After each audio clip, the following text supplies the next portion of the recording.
Don't let these tears fool you. It's all dog around this mug. I'm good.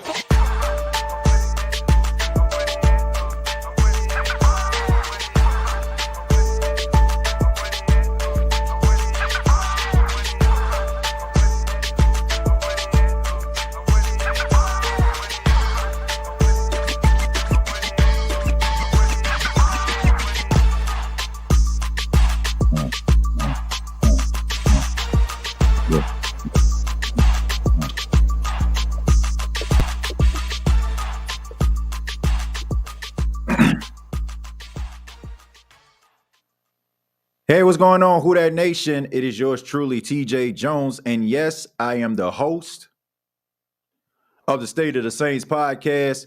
Thank you all so much for checking out the State of the Saints podcast, where we talk New Orleans Saints. Shouts out to everybody listening around the country, around the world. No matter if you're at work, you're at home, you're at the gym. I really do appreciate your time.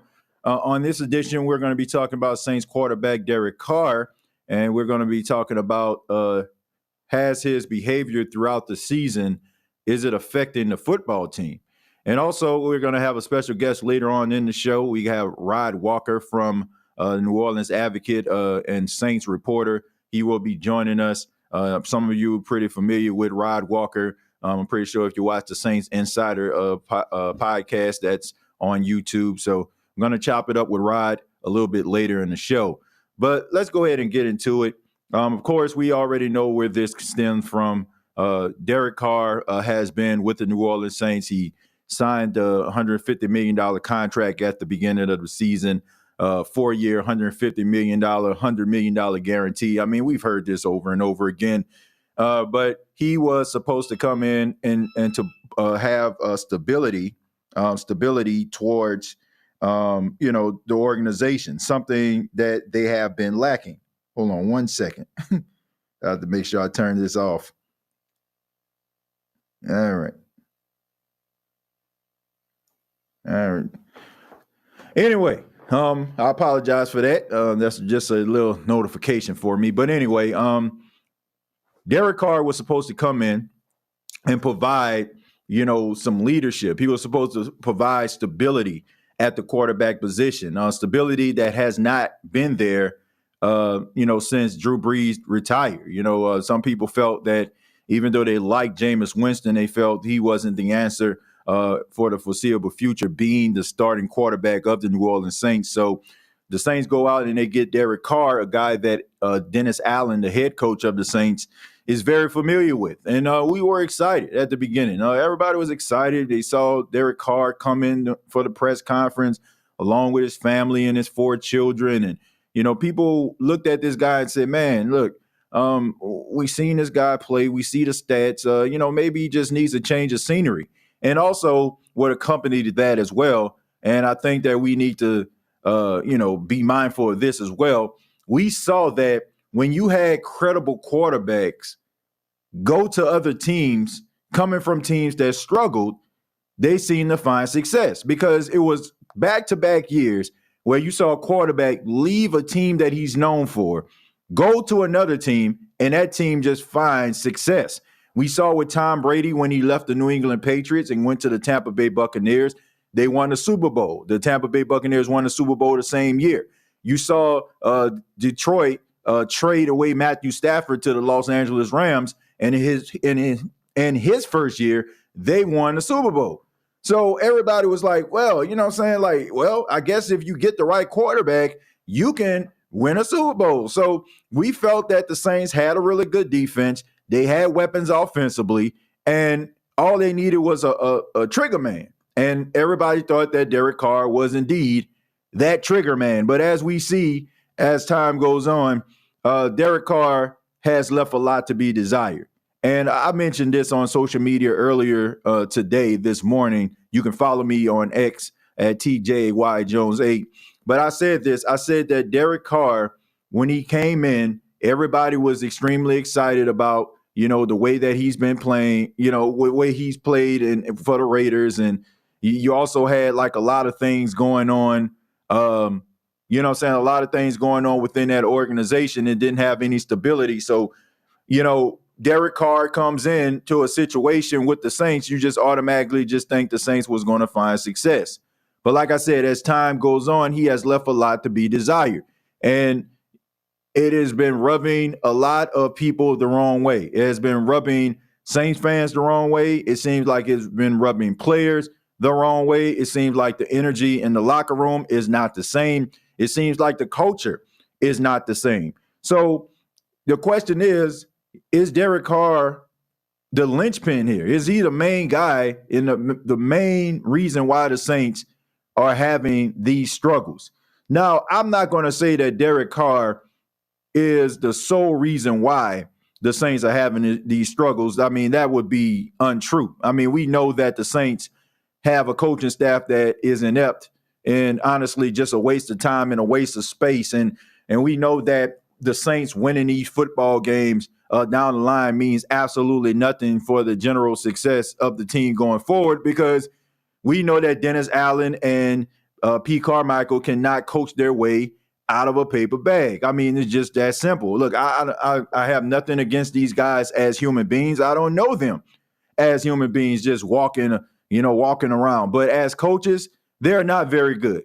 And there's no need to sugarcoat it. There's no need to waste anybody's time. And quite frankly, I'm just kind of sick of it. We have reached a point where we're trying to mold and shape this team into something that we can actually believe in. And we also at times we have to suspend our imagination sometimes. And that is the most frustrating thing about it. But all in all, Derek Carr has left a lot to be desired at the quarterback position. You know, some people feel like, he should have absolutely no blame, especially it's like some of these Raider fans out here that act like this guy can turn water into wine and walk on water. And honestly, I have to ask myself, like, what in the world has this guy done in order for anybody to feel this way about him? Yeah, you can think that he's a solid quarterback, and yeah, in ways you can support this guy. But how is it that you're trying to convince another fan base that he is the answer when the team that you grew up rooting for, or at least you were supposed to, gave up on the guy? Like, you're trying to convince the Saints fans that they should buy into Derek Carr when the Raiders didn't even buy into Derek Carr. And, that's just the reality of it. This guy's been in the league for 10 years and only has one playoff appearance. And when are we going to take that kind of stuff into account? But, I expected for Derek Carr to play a little bit better than he did. I expected people to, not be so sour on Derek Carr this early. But it's just not been working out. It just seems like his personality doesn't mesh with the culture, not just of the football team, but the actual New Orleans culture. The way that he walks around as if he won something. I think that kind of rubs people the wrong way.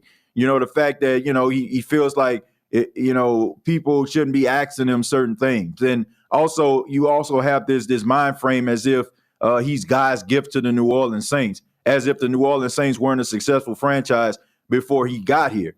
And that's where people are feeling that level of frustration. And there is nothing that a Raider fan, I just want to make this very, very clear.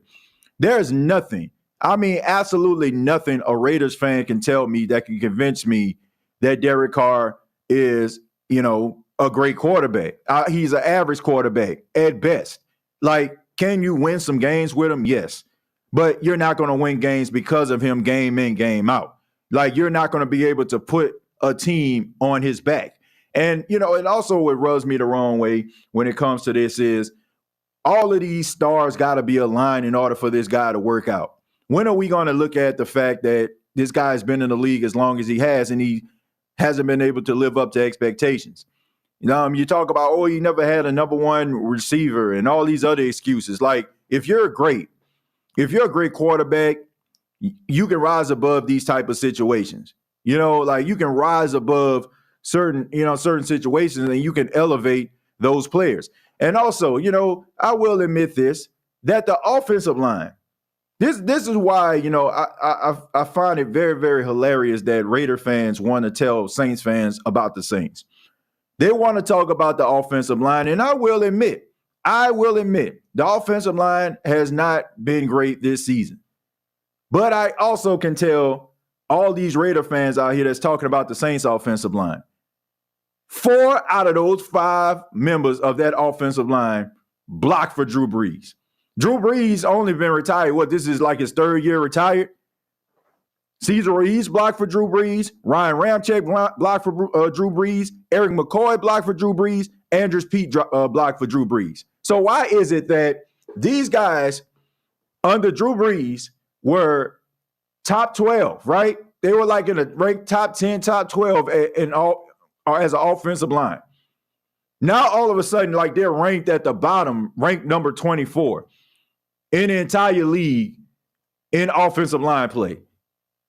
Now, isn't that kind of weird? Like, think about this. Like, how is it that those individuals, Ryan Ramczyk, Eric McCoy, Andrews Pete, Cesar Ruiz, how is it that those guys were ranked top 10, top 12 with Drew Brees, but all of a sudden, like, they're ranked number 24 with Derek Carr? Now, did these guys just fall off the face of the earth? Did the Monstars come down from their planet and zap the talent away from these guys to a point where, they just can't play the offensive line position anymore?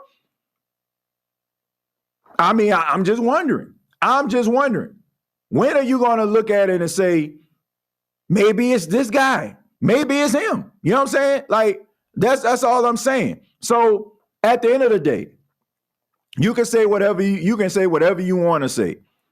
Derek Carr has not succeeded in any situation that he's been in the National Football League, except put up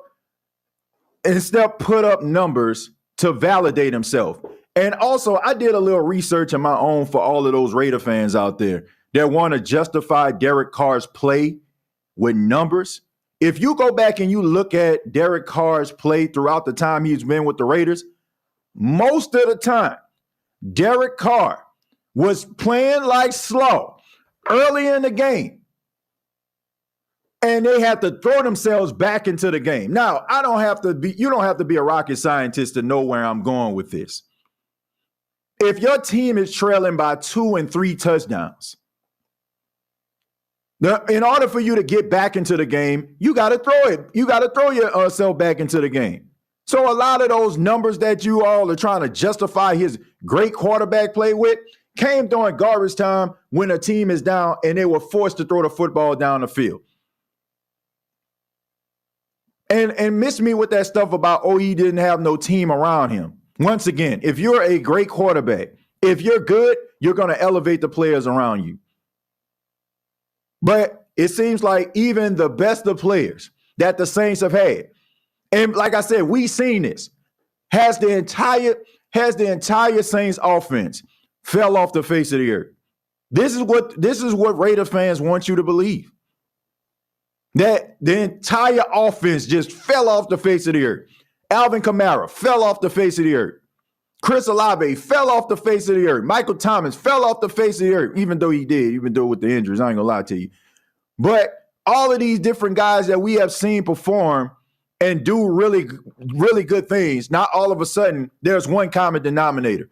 This is equivalent to a person that has been in several relationships and they basically are blaming everybody they've been in a relationship with. When are you going to look in the mirror and look at yourself and say, you know what? I am the problem. I have an issue. Maybe it's some things that I have to work on. So you can say whatever you want to say. There's nothing that you can possibly say to me if you're a Raider fan to convince me that Derek Carr is as good as y'all trying to make him out to be. The dude has never won anything in the National Football League. I seen a funny video by somebody, which number one was hilarious to me. I don't know the guy's name, but it was a video about him justifying Derek Carr's play this past weekend. And if you look at the beginning of the video, he put up a stat line where Derek Carr had 350 yards, 1 touchdown, 1 pick. I want to say it was in a game versus the Colts to justify a game where he had 119 yards. You know, Jedi mind tricks like that, living in a world of delusion like that. And then on top of that, he basically compared the frustration and the anger of a Derek Carr to players like Patrick Mahomes, Tom Brady and Peyton Manning. First and foremost, how can you compare Derek Carr to any one of those gentlemen? If Patrick Mahomes blows up at a referee, if Tom Brady slams his tablet to the ground, if Peyton Manning gets into the face of Jeff Saturday, guess what? They have earned that right to do it. You're talking about guys who are multi-time league MVPs, multi-time Super Bowl champions, multi-time division champion winners. I even lower the bar just to make it seem, make it seem close to what Derek Carr can achieve. He's won none of those things. Probably, maybe he won the AFC West once in his entire career. But you're comparing him and him being frustrated with Saints players. The same Saints players. Like, you're getting mad at Eric McCoy. Eric McCoy has been on teams that have won playoff games.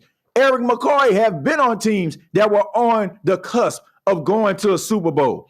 What team has Derek Carr been on? What has Derek Carr done in his career to be able to sit in anybody's face on that sideline and be able to show any level and point at anybody based on what he has done throughout his entire career, and also what those guys have achieved compared to what he's achieved?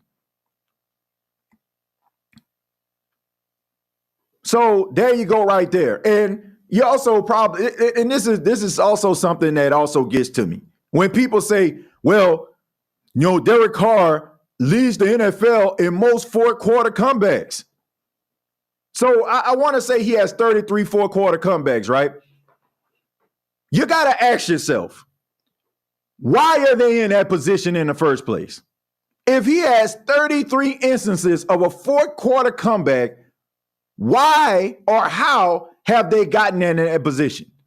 How did the Raiders get into the position where he had to facilitate 33 fourth-quarter comebacks? Are you going to say it's because of everybody else other than Derek Carr? Don't try to put that on. Don't try to make that into a narrative, because we have a large enough sample size versus Derek Carr when the Saints goose-egged him. And we also have a larger sample size of him being a starting quarterback for the New Orleans Saints. So miss me with the fourth-quarter comeback narrative like that's supposed to be impressive. 33 fourth-quarter comebacks means that you had to put your team in that position 33 times. And I will concede that all 33 times more than likely wasn't about him, but you would be hard-pressed to make me believe that at least few of those 33 fourth-quarter comebacks was because of lackluster quarterback play at the beginning of the games. So all of this justification for Derek Carr, miss me with that. And also the energy of the New Orleans Saints, the energy, the entire energy. Like, we know what this locker room looked like before this dude got here. We know that a lot of the things that were going on within the organization were not leaking out of the organization. We know that guys weren't out here going rogue on social media before all of this stuff started to go down. So for people to say, oh, this organization dysfunctional, how is it that the Saints throughout an entire decade were number 2 in regular season victories? How was it that the Saints won 4 consecutive NFC South titles, 5 between 2010 and 2020, if there was no camaraderie on this team whatsoever? So you can't just jump, like, don't come into my house and tell me where to move my table. Don't tell me where the light switch at. You don't know anything about my house. I was kind enough to open my door and let you in. Don't open my refrigerator and don't turn on my light switch, because you don't own this crib, right? And you don't know where everything is. So I find it hilarious, once again, that Raider fans want to convince Saints fans about a winning culture, something they have not done and I don't know how long. Like Rich Gannon, maybe, like, I don't know, Charles Woodson the first time around. How is it that Raider fans can tell you anything about winning? Now, if it was 1975, 76 or something we talking, yeah, I can't talk, because the Saints sucked and the Raiders were legit. But the Raiders are a terrible organization. They have been a terrible organization. And there's been very little to no stability whatsoever. So how is it that the Raiders fans can think they can tell Saints fans how to win? Like, definitely, you're barking up the wrong tree there, okay? Maybe an OG that remember John Madden in his heyday. But you can't tell a Saints fan nothing about winning. Like, y'all team suck right now as we speak. And it missed me with the stuff about the Aiden O'Connell, because if Derek Carr was there, you'll probably have the same record. Because Derek Carr, for the most part, couldn't beat Patrick Mahomes, couldn't really beat Justin Herbert. So don't make it seem like, oh, if Derek Carr was there, we would have won everything. Man, knock it off. Knock it off. But let's go ahead and read some of your comments, and we'll go from there. Says TJ, how can anybody tell us about our team? We know better than anybody else what's wrong with our team. Exactly. And that's why I find it funny. They want to get up here and put up these stats and numbers. Like, man, I'm so over stats and numbers. Like seriously. Like, what do your eyes tell you? What do your eyes tell you? What are your eyes saying to you? I've seen quarterbacks throw for 5,000 yards, and that still didn't make them good. Like, you have Raider fans that will talk about Jameis Winston. Jameis Winston threw for 5,000 yards. Dak Prescott threw for 5,000 yards before he really found himself. Like, it didn't equate to anything. Numbers don't always tell the whole story. Like, sometimes you can justify it. I feel like numbers to me justify a quarterback that's already been established as good. Everybody knows that they're good. That's what make when numbers matter to me. That's when I feel like numbers start to show. Like when you talk about Peyton Manning is great. Your eyes tell you he's great. Players will tell you he's great, and all of the numbers just kind of come secondary. Same thing with Tom Brady, right? All the numbers just become like secondary. What are you doing in clutch situations? What are you doing to help lead your team to the ultimate goal? What are you doing to make sure that your team is constantly in playoff contention, in division contention? Those are the type of things that make me say, you know what? That quarterback is good because he really showed up and showed out. And look at his stat line. Don't try to justify good quarterback play with stat lines, because they don't always tell the whole story. A quarterback can throw for 350 yards, but if you basically put your team in a hole by 3 and out, and then all of a sudden you got teams like Minnesota that go up 24-3 or 24-6 by halftime, and you got to throw yourself back into the game. But we're not accounting for the first half when you look like slow. And we all know where that comes from also. If a team is up by 2 or 3 touchdowns, we all know, like if you watched enough football, they're not going to continue to blitz you. They're not going to continue to send all these different exotic blitzes your way. They're going to make that coverage as soft as a baby's bottom.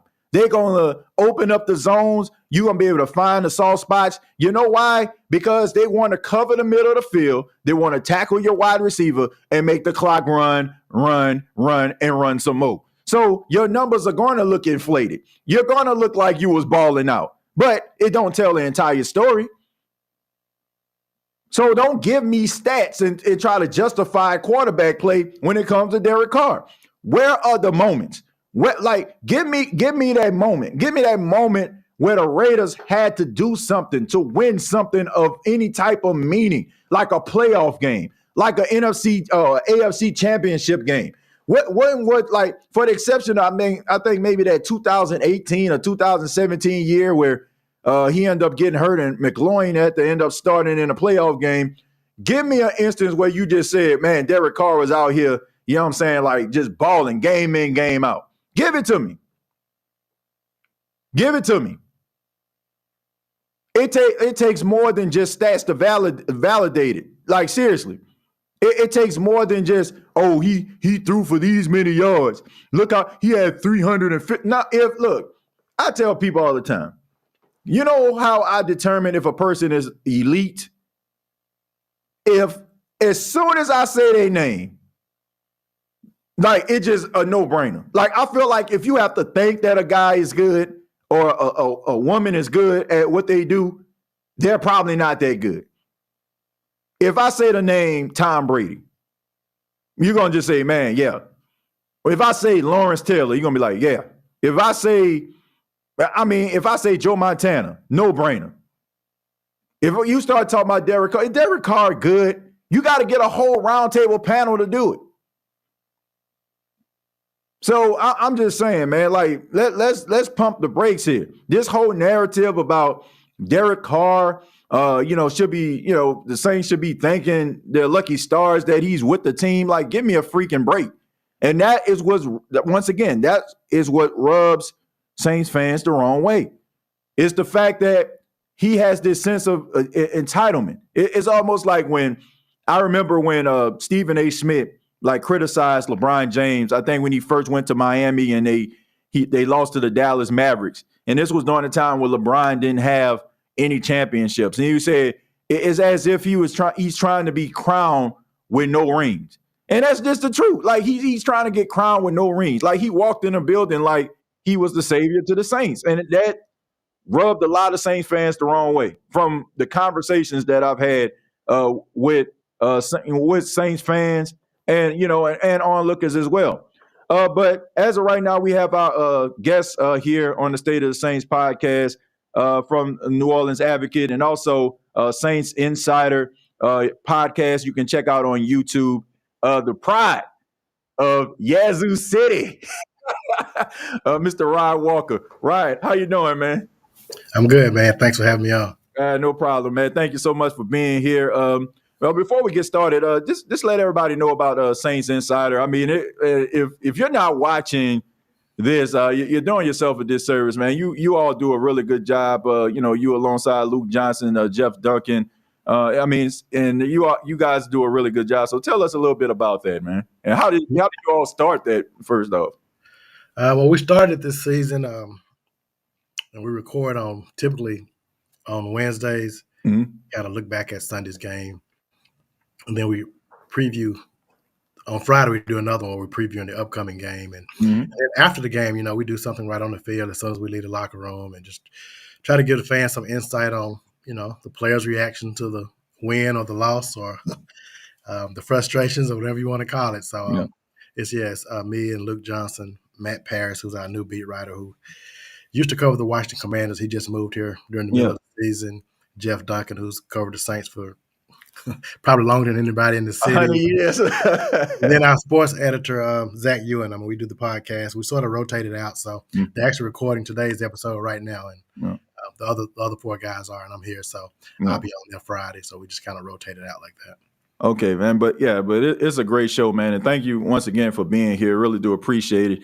I'm pretty sure you've heard everything that was basically said at the beginning of the show. I'm looking at the comments on the side.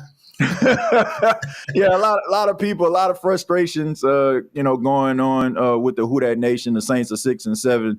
I guess in a grand scheme of things, you think about then a three-way tie with Tampa and Atlanta, but it doesn't feel like it. And especially like watching the game versus Carolina, 1-11 team, look just like it, but. What are your thoughts about just watching that game? I mean, being there, looking at this team, and what were your thoughts, watching this game and your thoughts after the game? What did you take away from this? It was pretty hard to watch, man. I wrote a column after the game, and the theme of my column was that, the Saints, they won this game, but there are 30 other teams in the NFL that they would not have beat Sunday. I mean, Carolina was just not very good, and the Saints – that score was not indicative of how that game actually went. It was 26-8 or 28-6, whatever it was. But it wasn't they didn't beat them by 3 touchdowns. I mean, the scoreboard said they did, but they got some garbage touchdowns kind of late. But if that was anybody else, Bryce Young couldn't complete. He had some open receivers he couldn't hit, receivers falling down, receivers dropping passes. If this is anybody else who had any type of competent offense, Saints probably lose that game, and they're 5-8 now. But they're able to win it. But if they play like that against the Giants Sunday, they won't win. Yeah, I mean, looking at the Giants, right? I mean, what Tommy DeVito did, like he rushed for 71 yards versus the Packers, and we know that the Saints have been having issues with being able to contain quarterbacks that can have that willingness to scramble, keeping them in the pocket. And I mean, I just look at what that guy and the skill set and what he possesses. I mean, that can create some problems for the New Orleans Saints. But I'll get your take about that a little bit later. But let's talk a little bit more about this game. Of course, everybody's been talking about the heated exchange between center Eric McCoy and quarterback Derek Carr. And also, like, is this something that, should be pretty alarming for Saints fans? I mean, this is like the third time, if I'm not mistaken, that we see Derek Carr blowing up as a member of the New Orleans Saints, rather as a player or a coach. Is it something to be concerned about? Your starting quarterback, a guy that you committed at least 4 seasons to, very early in his Saints career, having these issues with players. Do you think is a cause for concern? I think so. I mean, you look at, Carr obviously wears his emotions on his sleeves during the game, and I think fans can handle that. If you're winning and scoring touchdowns, I mean, people are like, okay, that's fine. It's it's called passion when it happens like that. But Right. I mean, for a team to be struggling and to see these issues, and the one Sunday, I mean, we've seen this happen. Well, maybe not here, but I mean, we've seen other teams play and we see blowups like that. But to see it happen with a guy like Eric McCoy, who's, I would say he's the most mild-mannered guy on the team, but the entire offensive line, all those guys are pretty laid back. So just to see that, no, I mean, they're good players, but I mean, they're just kind of laid back guys. And to see any of those guys blow up like that, I mean, there's some concern, I would think. But again, it happens. They both kind of brushed it off after the game, kind of like we knew they would. I mean, we say, that's what guys say when that happens. Just kind of got caught up in the heat of the moment. But I mean, we've just seen this happen, several times with Carr, which I think is concerning. And again, if this team is winning and Carr's leading these touchdown drives and they're lighting up the scoreboard, I don't think we're probably not even talking about this right now. But the fact that the team is struggling like they are just makes it just amplifies it a little bit more. Yeah.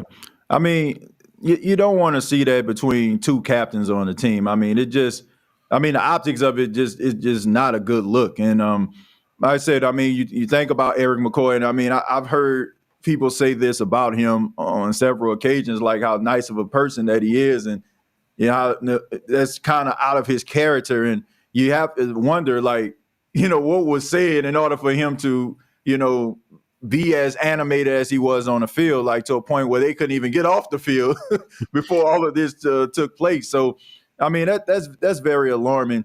And also something that, Saints fans seem to be frustrated with is Derek Carr's play. How much of that, in your opinion, Rod, is Derek Carr, and how much is the offensive line?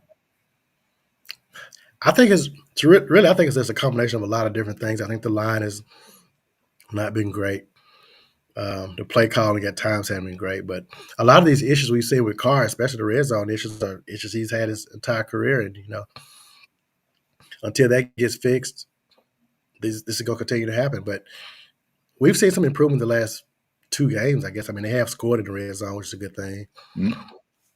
It helps, I guess, when you decide to use Jimmy Graham and not have him inactive. But, right. I think they've sort of gotten some of it fixed. But, I mean, this team still does not move the ball consistently well enough with the weapons they have. I mean, we all thought they would be better. And, I mean, this team is looking at 6 and 7. And you look at the schedule, man. I mean, they haven't beat anybody good, really, this season. They beat a bunch of bad teams. I think it's 4 or 5 wins against teams that are in last place in their division. So this is a year that everything was lined up for this team to be good. Yeah, the roster was healthy for the beginning of the season. The schedule was really good. Dennis Allen got the quarterback that he wanted. And so, I mean, the expectations were high. I mean, even us in the media during training camp, we talked about, I think all of us, out of about 30 of us, only one of us predicted Saints have a losing record at the end of the season. We all were. We knew the pieces were in place, and they just haven't lived up to the expectation.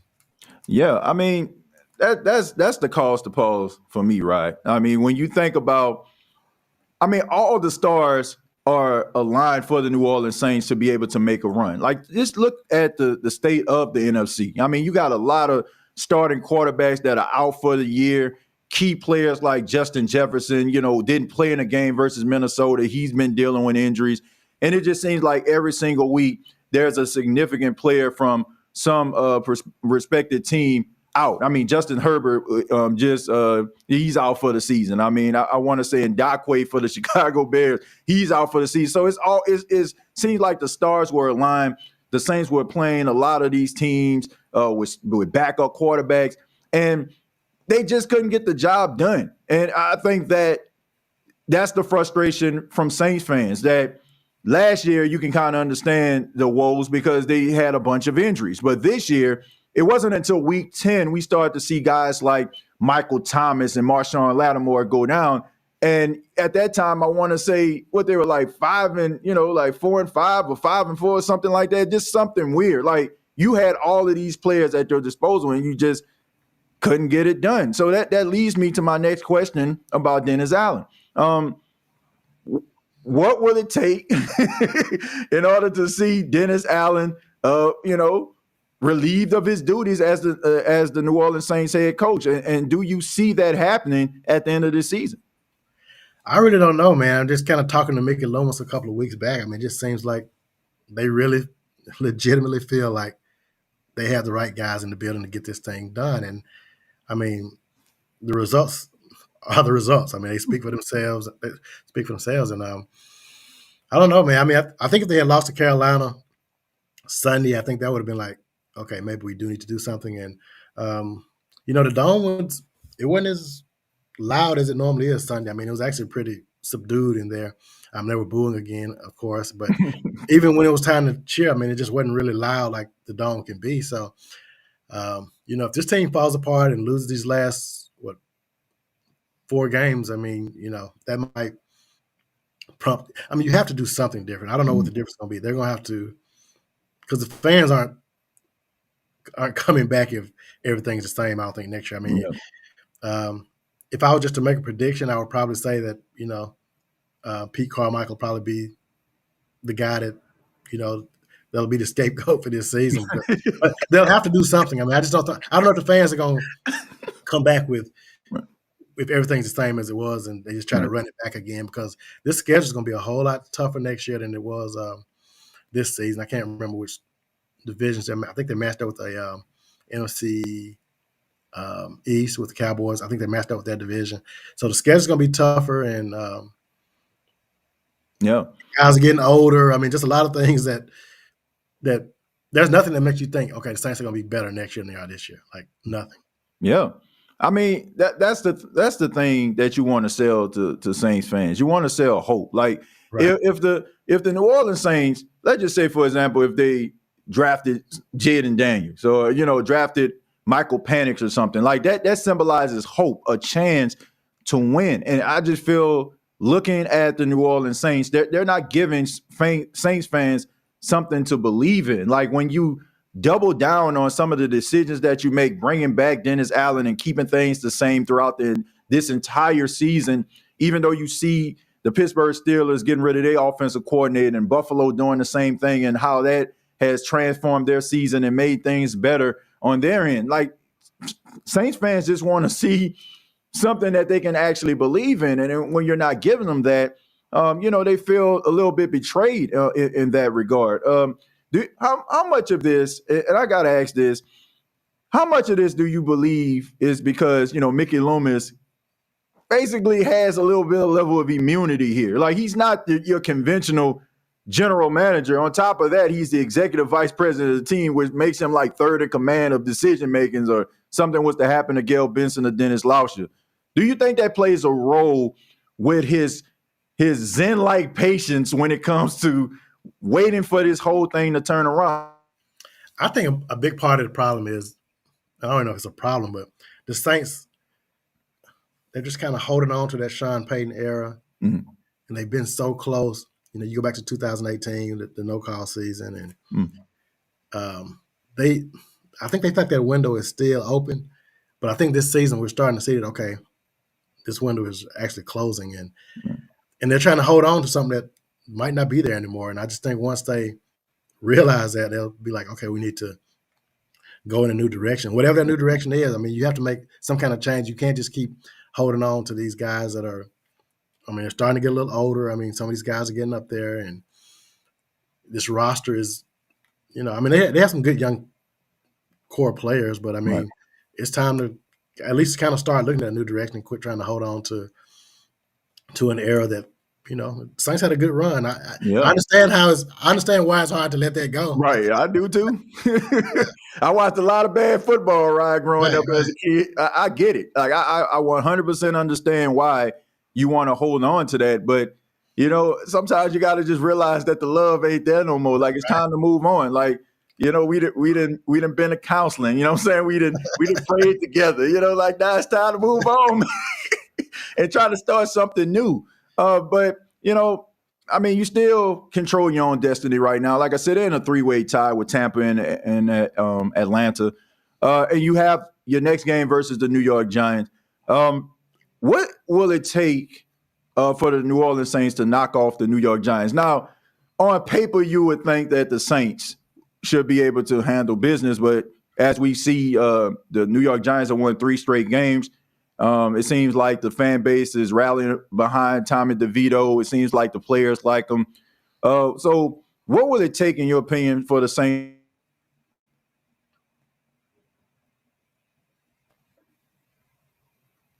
Can you hear me? I think it kind of froze up for a second. We said what would it take for the Saints to win? Yeah, what would it take for the Saints to win? I just think they got to, you know, I mean, I didn't get a chance to watch Tommy DeVito Monday. I was at the Pelicans game, so I didn't get to see it, but I had some people texting me, and they were just kind of talking about how well he played. And I saw he was, you know, he was named NFC Offensive Player of the Week just about an hour ago. So, I mean, we know the Saints struggles against quarterbacks like that, and we know how the Saints gave up 200 yards rushing last week, and now you're about to face Saquon Barkley. So I mean,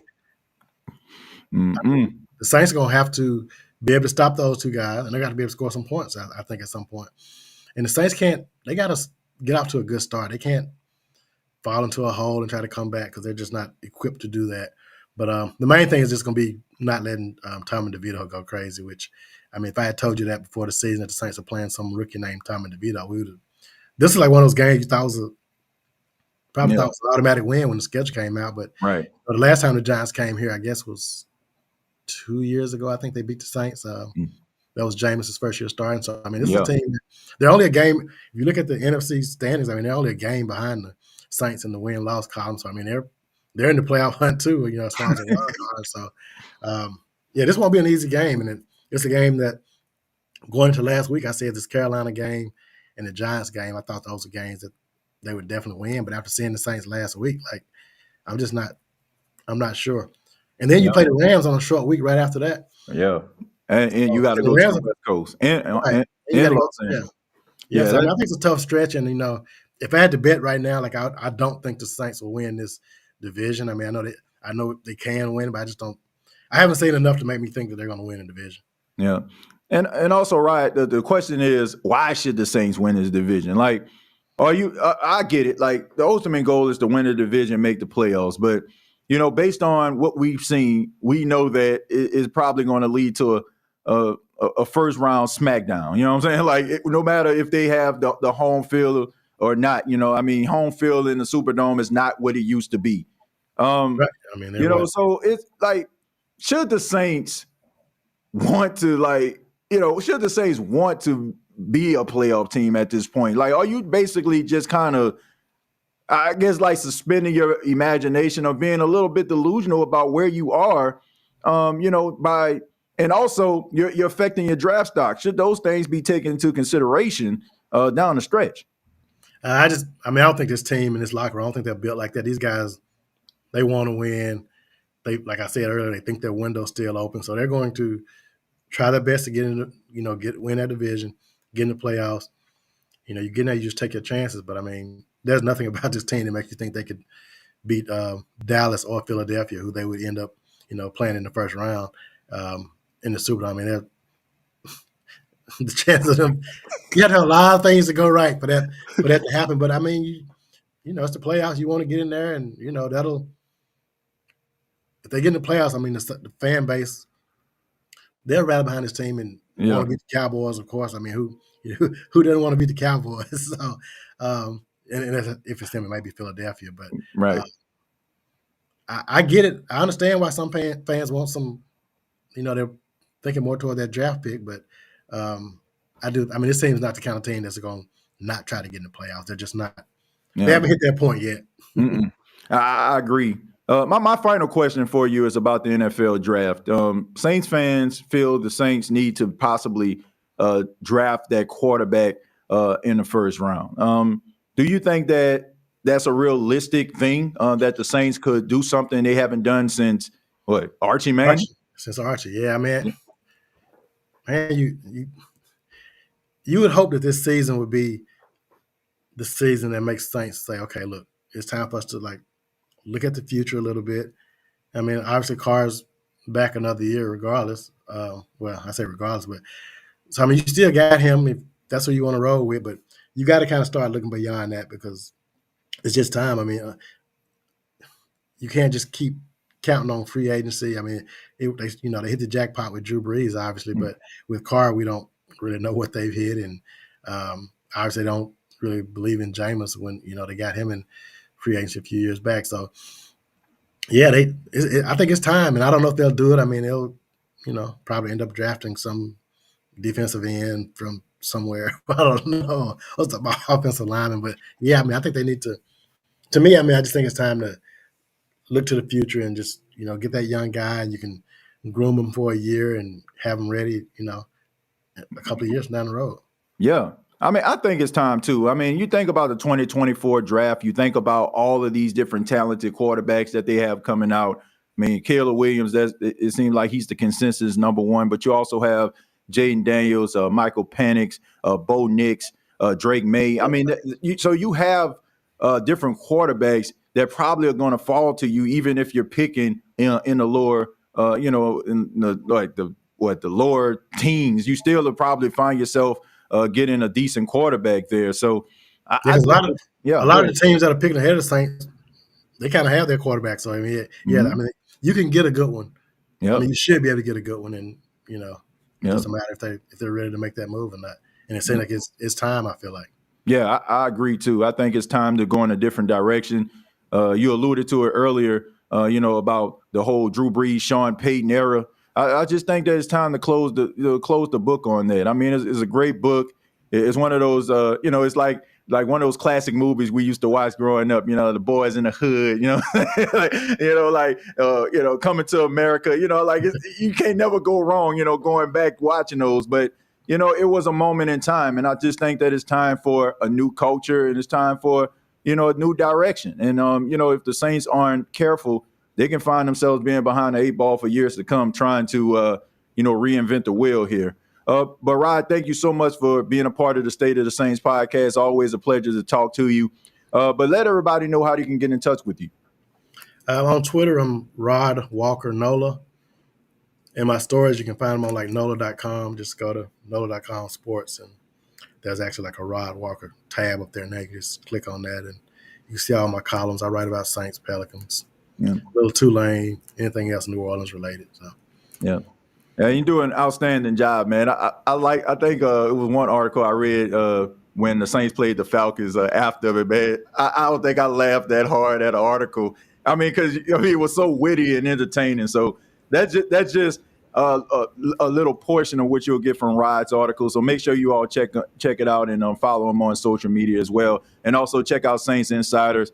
They do an outstanding job over there on the YouTube channel. Make sure y'all subscribe to that today. Thank you, Rod. I really do appreciate it, man. No problem, man. Anytime. All right. You take care. Maybe we have some good news to talk about next time. Hey, man. Yeah, hopefully. All right.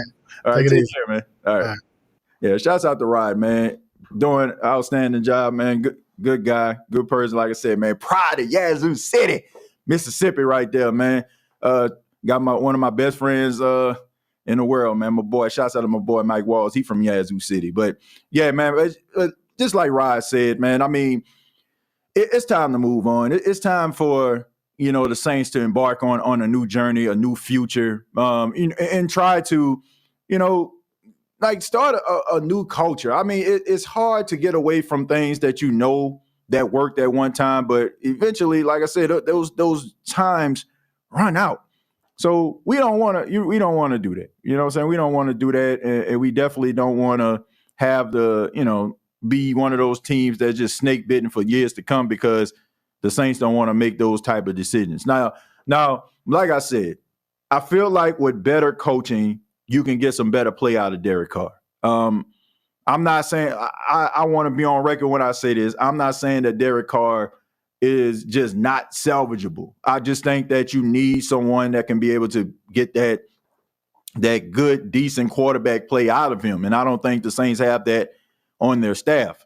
So, and also I feel like it would be unfair for me to sit up here and just say that I evaluate the players a little bit differently because of this coaching staff. I got to do it the same way when it comes to Derek Carr. Now, my whole gripe, honestly, my gripe about Derek Carr is not so much about him as a quarterback. I know that there's a little something there. My biggest gripe is the attitude issues. That's where I stand. And the attitude issues makes me not want to truly root for this guy completely, because that kind of behavior is going to tear down the team, right? I mean, you got a young player in Chris Olave who has the talent and ability to be a really good wide receiver in the league. And, man, you can't be affecting this guy's confidence and, yelling at him and berating him in front of a live studio audience around this thing. You got to encourage the guy. And then on top of that, you can't just do this stuff on national television and then the media asks you about it. And then all of a sudden you're like, well, I talked to him on the phone. Nah, man, the apology needs to be as public as the disrespect. I'm going to say that again. The apology need to be as public as the disrespect. If you disrespect somebody out there, let people know. Let people know, man. Hey, I apologize. I shouldn't have did that, right? That kind of stuff means something. I don't know the conversation that y'all had behind the scenes, and I'm pretty sure Chris probably appreciate the apology or appreciate the little come to Jesus meeting that you all had, but sometimes, man, you want people to say those things in public. So that's the way that I feel about it. I got a few minutes to take maybe a few phone calls here. Once again, shouts out to my guy Rod Walker, doing really good work out there. I'm going to put the link down there. I got a chance to maybe get maybe one, maybe two calls in. So the first two people that actually get in here, we'll be able to talk. Just answering a question. Do you think that Derek Carr's behavior is affecting the team in a negative way? But let's go ahead. I'm gonna put that link down there. Like I said, I can take two phone calls. So whoever the first two to get up in here, those are the two people I'm going to talk to before we end the show. In the meantime, I'm going to read a few of these opinions here. It says, people think fans want the Saints to lose, but we just know this team can't get the job done as it is built right now. I agree. I mean, no need to sit up here and pretend that you're a good football team. In reality, you haven't shown that you are a good football team. That's not how you do it. You know what I'm saying? We can't suspend our imagination. We can't do that. But I'm gonna go ahead. I'm gonna go to Barnes. Barnes, how you doing? TJ, what's good, my Man, brother? everything's good, man. Thank you for being here, Barnes. What you got for us today, man?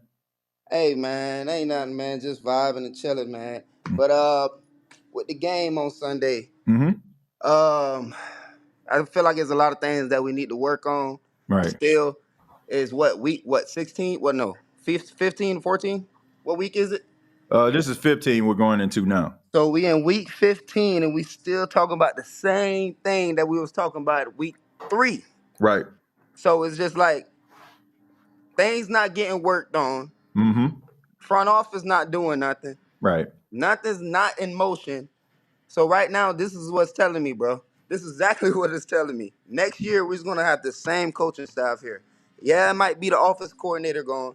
Yeah, it might be a couple defensive back coaches moved or something like that. But the Saints are not going to do anything big to this franchise to move on, bro. It's just like you said, it's kind of blatant, bro. Like if you feel like this franchise can give you something, go ahead and move on, because right now what we had with Drew Brees and what we had with Sean Payton is not there anymore, bro. And everybody knows that. I can see that. You Right. know what I mean? But like you said, it's gonna take for these fans not to go to these games. Simple. We can't go to these games, guys. We have to start protesting, like start really, really hurting their pockets for these. That's how you make these people realize that, hey man, we gotta make changes. This is affecting our pockets. This is Right. affecting our money. Once Right. you start playing with somebody's money, then somebody gonna start listening. For real, for real. You know Yeah. what I'm saying? So that's all Yeah. I gotta say, man. I mean, Barnes, but that's the truth, man. I mean, when you're dealing with billionaires, I mean, these people can get whatever they want. You know what I'm saying? Like they don't have Yeah. to act, they don't have to want for anything. And when they walk in a room, like people listen, you know what I'm saying? People are attentive. So the Mm-hmm. only way that you can actually affect them is their bottom line. Mm-hmm. Like I was looking at something I want to say on NBC Sports, and one of the broadcasters, he was saying like, owners work like this. Like they'll walk in a room and they can see a candy jar on the table and they take one of the candies and they be like, man, Right. that's the best candy I ever tasted in my entire life. Right. And it was like the next day have a drawer full of that same candy. You know what I'm saying? Because like Uh-huh. people listen to them. You know what I'm saying? Yeah. Like they don't have to want for anything. People think for them. Right. So in order for you to be able to create a level of change, you have to affect this bottom line. And I agree, man. Like I know people get mad about the whole booing Barnes and not showing up to the games and you got to support Yeah, the team. man. But what do you do when the team is not supporting you by putting the best product on the field? Man. That's my question, man. And I was and TJ, man, I was there to the Detroit game, man. When I tell Right. you I was so disappointed, dog, and I traveled there all the way from Florida. So me Mhm. and my girl was just like, we might as well just catch this New Orleans games, because I did want to see Jared Goff and Gibbs and everybody in person like that. So Right. man, it was sad, dog. I was.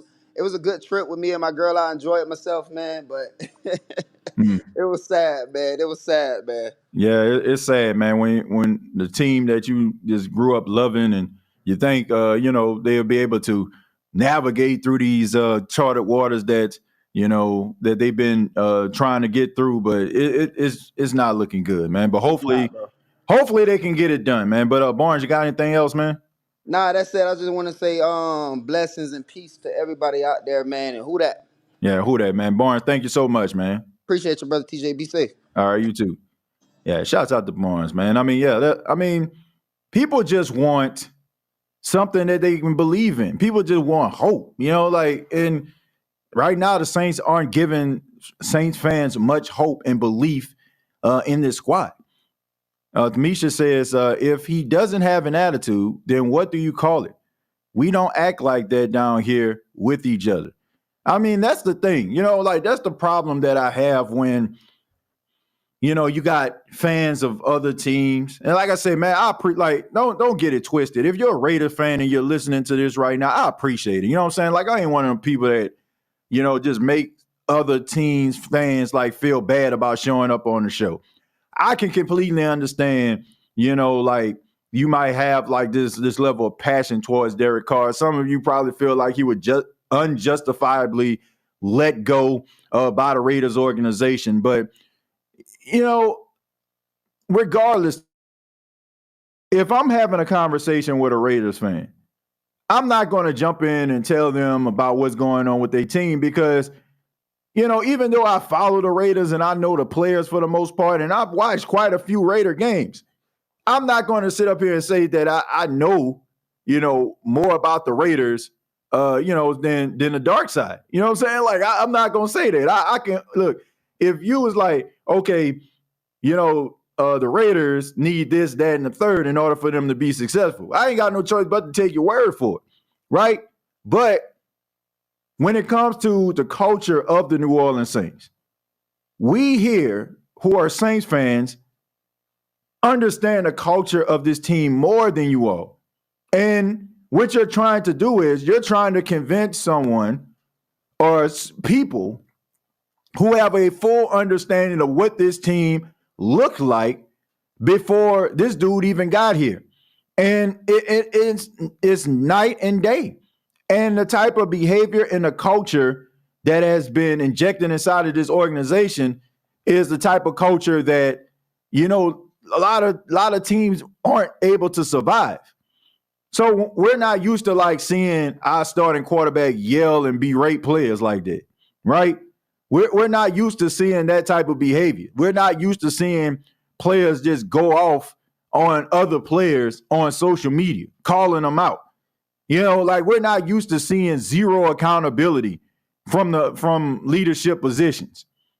That stuff is alarming to us. Like, so we can't just be like, oh, it's not that big of a deal, because it is to Saints fans. And that is what we want people to understand. Like, you can't completely absolve this guy and make it seem like he's done absolutely nothing to, you know, have this type of energy going towards him. Like, you can't act like that, man. Like, look, as a leader, your job is to make sure that you keep the team afloat, number one. Look, you got to take the blame sometimes when it's not your fault. But when people just, you know, even if that's not the case, like, you can't just come up there and say, man, shoot, I balled out today. 350? Shoot, I balled out. I can't say that about everybody else. But as for me, you know, like, when you have that type of personality, people see that. And I'm telling you, like, look, California is a different place than New Orleans. New Orleans is a close-knit, family-oriented city. Like, New Orleans is one of those places that, once again, if you love it, it will love you back. It don't want you to complain. It don't want you to sit up here and be talking about all the things that you have going on. Like, while you're standing on the side, like, commentating, you know what I'm saying? Like, New Orleans feel like you need to be helping it up. Like, it's, for example, like if you see somebody, you know, trying to pick up a heavy piece of wood and you're just standing there talking to them. Like, New Orleans wants you to grab that other side, pick that joint up, and help me carry it to the point where I need to put it. Like, but if I'm seeing you sit up there doing all that talking, you know what I'm saying, making all these excuses as to why you can't help me, like, it's a slap in the face. Like, we don't work like that. Like, you got to think about this. This town is a resilient town. The town, if I can take people back to 2005, when Hurricane Katrina hit, this city, the only thing that they had was each other. So that's where the strength and the power and all that kind of stuff in New Orleans comes from. It was the fact that it felt like the world turned its back on it, and the only ones that understood were the people around them. That's why when you New Orleans, no matter if you no longer live there, you New Orleans for life. And there's a code and there's a culture that is embedded inside of you, no matter where you are, whether you're in another one of the 50 states or the 49 states, rather. You know, like, it's different. So, you know, like, people aren't used to this type of energy. That's all I'm saying. Like, you cannot say people shouldn't overreact, because it's different everywhere that you go. There's a culture. There's a culture that New Orleans have, and he just does not mix. But the thing about it is, like, if he changes some of the things that be able to win some fans over. But walking around like you're the savior to New Orleans when you've done absolutely nothing, like, that is not helping your cause. You know the reason why people love Jameis Winston more so, than him as of right now?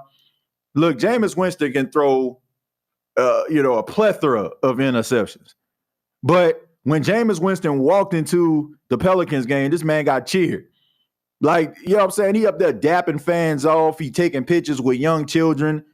Like, you know what I'm saying? He's being a real teammate on the sidelines, even though if anybody got a gripe, it's Jameis Winston. You know what I'm saying? You don't think Jameis Winston understands the hypocrisy of what's going on? The fact that, They were so quick to shut him down last year, but they're allowing Derek Carr to, basically physically destroy his body and allowing him to keep going out there and playing again and again. I mean, you don't think this guy feels like he deserves an opportunity, but yet he's still sitting up there encouraging, big up in his team. There's a difference. And like I said, he has to ingratiate himself. I'm talking Derek Carr. He has to ingratiate himself into New Orleans culture, or it's going to be a long, hard road for him. Like now, it don't help the fact that the Saints are losing and not being really good. But if he wants to ingratiate himself into the culture, you got to show people that you're committed to him and don't feel like you up here and they're down here, because nobody wants to feel like that. Y'all talking with too much sense to this dude. He's just going to keep on talking that foolishness. Well, look, he's entitled to his opinion. He's entitled to his opinion.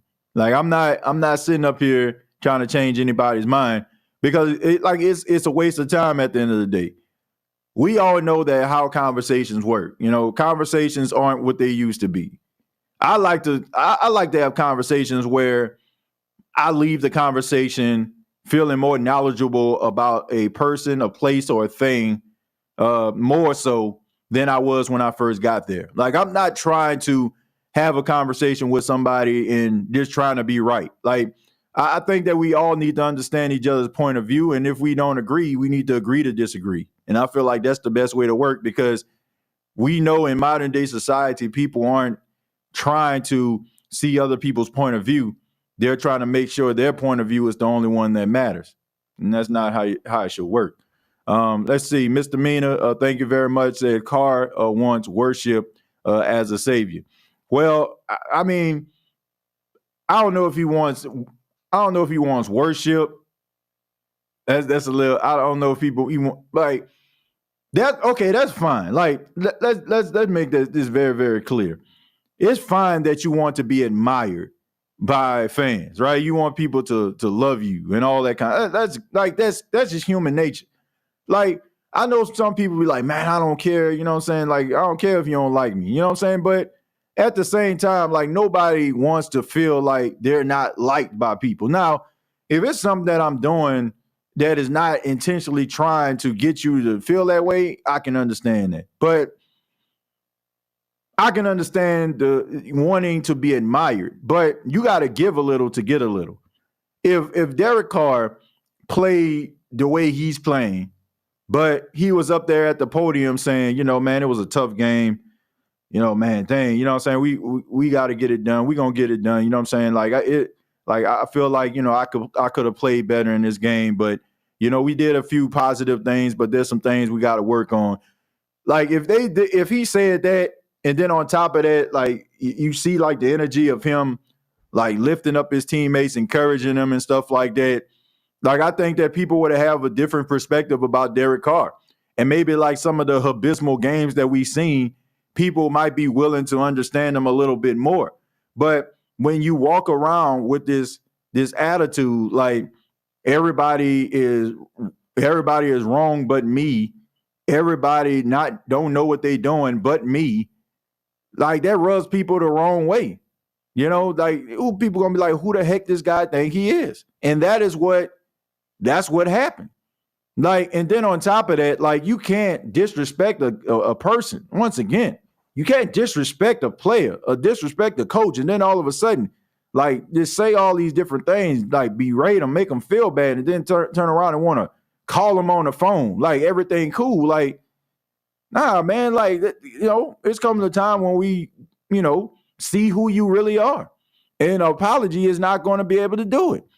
It's kind of like what Alvin Kamara was saying, right? He was like, man, it's time out now for speeches. Like, speeches are cool and stuff, but it goes on deaf ears. Eventually, if you keep on saying the same thing or doing some of the same things, it turns people off, and it just makes people believe, like, man, this is who this guy is.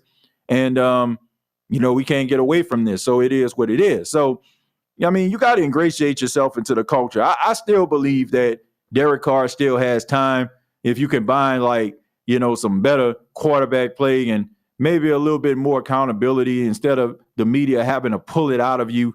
Like, like that's what people feel. And when they feel like they have to pull it out of you, it's like you don't want to admit that to yourself. You're basically just saying that to keep people quiet. We don't mind Jameis picks because he's not getting paid $100 million. He's being paid like he plays. Yeah, I mean, that too. You know what I'm saying? That also serves a purpose. But I also feel like, honestly, if he was getting paid that type of money, but he carried himself the same way, you'll probably have people that would be mad, but you wouldn't, you know what I'm saying? Like, I don't think people would just be sour, you know what I'm saying, on him like they are like with Derek Carr. It will probably, your anger and your vitriol will probably be more towards the organization more so than Jameis Winston himself. Because you'll be like, man, why would y'all pay him this type of money and that'll be it? Like, you're not going to be like, oh, man, you know what I'm saying? Like, what a sorry human being. Like, what are you doing yelling? Like, you still would have a level of likability towards Jameis Winston, but you would probably have a little bit more vitriol and anger towards the organization for making that type of decision. Like, you know what I'm saying? Like, it will be more so towards the organization than me. I think that you'll question his play. The player probably, you know what I'm saying, frustrate you, but it wouldn't be to a point where you just didn't like him as a person, I don't think. Like how people feel about Derek Carr right now. His feelings are still hurt from the Raiders cutting him. I think so. You know, I think that this is a guy, and I'm talking Derek Carr, that just wants to be admired and liked. And there's nothing wrong with that. Like, everybody wants to be liked and loved, but it can't be your complete driving force. Like, you got, you know what I'm saying? Like, you got to be able to rise above it. And then also, I just feel like sometimes, and I'm just saying this, but it feels like sometimes, like, because the fans are turning on him, because, you know, he hears some boos, I feel like it, he becomes a little bit petty. You know what I'm saying? And I feel like it affects the way that he talks to the media. It affects the way that, he talks to teammates. I really think so, and that's not a good thing. Like I said, man, it's going to be one of those things where something has got to give. Something has got to give, or it's going to be a rough stay in New Orleans for Derek Carr if he doesn't ingratiate himself into this culture. But the good thing is, like I said, he still has time. But I think that if he starts to play better and he turns the corner, I think that Saints fans will come around. It feels like the organization is trying to force Carr down our throats when he is playing terrible, like putting the round piece in a square hole.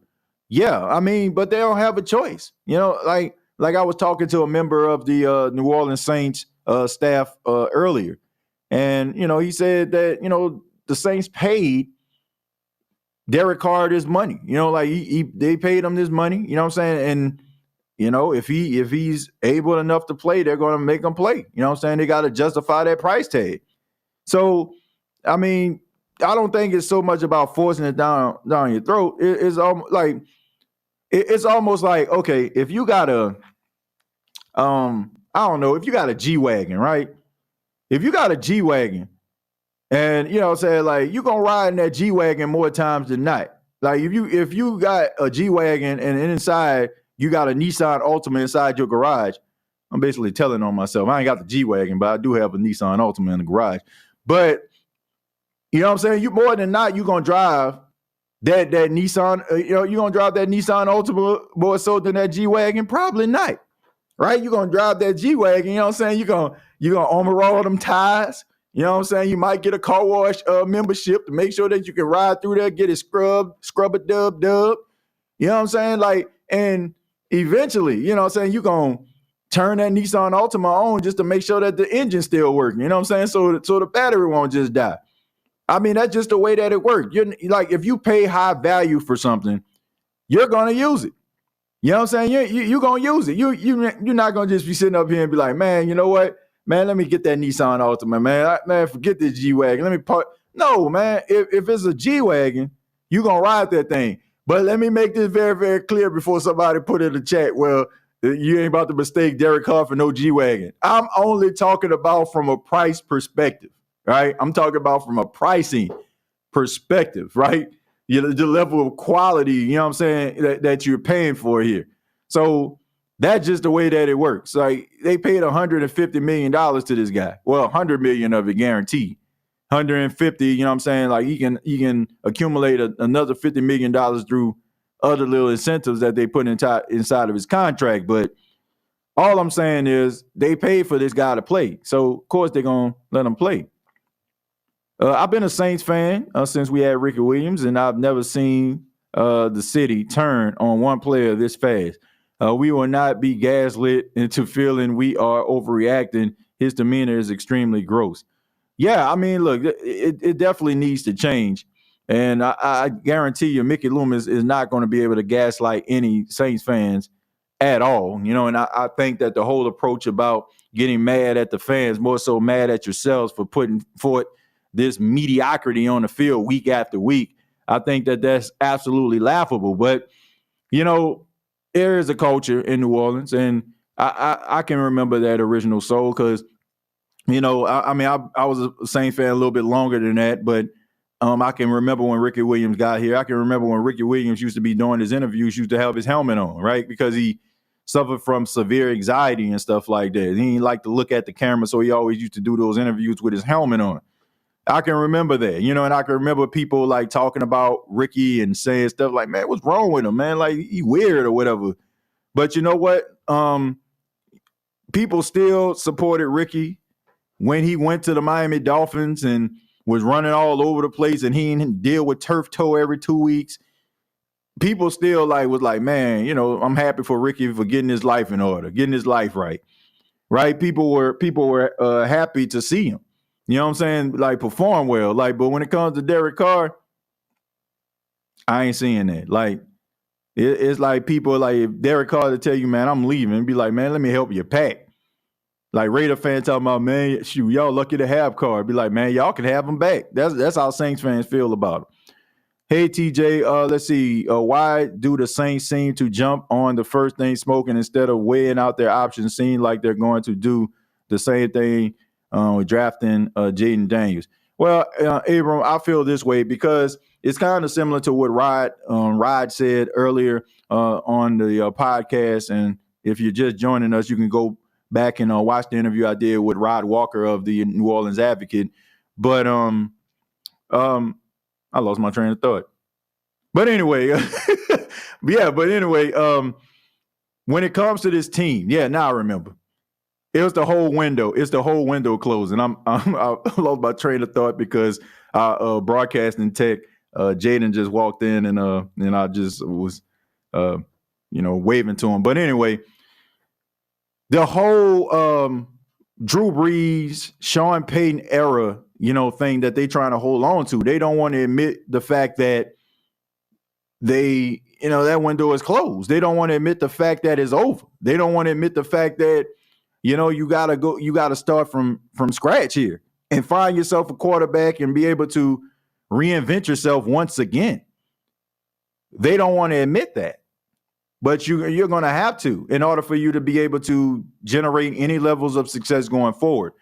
The worst thing that you can do is try to do the same things like you did back in the day. Those are two different people. And you don't have anybody on that staff or any player at that position that can be able to do some of the things that those guys did. So you got to be able to start over, man, and start from scratch. And before you really have to truly start over from the ground up. So to me, I think the Saints need to correct these mistakes and they got to realize that it's not working. And when they do that, then I feel like, they'll find a level of success that they have been looking for. But thank you all so much for checking out the State of the Saints podcast. Really do appreciate it. Shouts out to everybody in the chat. Please, before you leave, please hit the like button. And if you're new, please subscribe. I'm asking everybody, please hit the like button. If you enjoy the State of the Saints podcast, want to thank my special guest, Rod Walker of New Orleans Advocate, and also check out the Saints Insider podcast on YouTube. Make sure you check that out. I mean, those guys do an outstanding job doing that podcast. So make sure that you check it out. Previous episodes of the State of the Saints podcast available on Apple Podcasts, Spotify, iHeartRadio, and Anchor FM. Also, you can check out the State of the Saints podcast on HNSN. A brand new episode actually came out. Well, it's actually coming out right now on HNSN. A new episode of the State of the Saints podcast just dropped. So if you download the HNSN app, you'll be able to check that out. Also, you can follow me on social media at TJAY Jones 8 on X, formerly known as Twitter, and Facebook.com. Search Gumbo Pod Sports. Till next time, all I got to say is, wait a minute. This is a new platform, so I got to say this again. Till next time, all I got to say is, who dat? We're a work in progress. Hey, don't let these tears fool you. It's all dog around this mug. I'm good.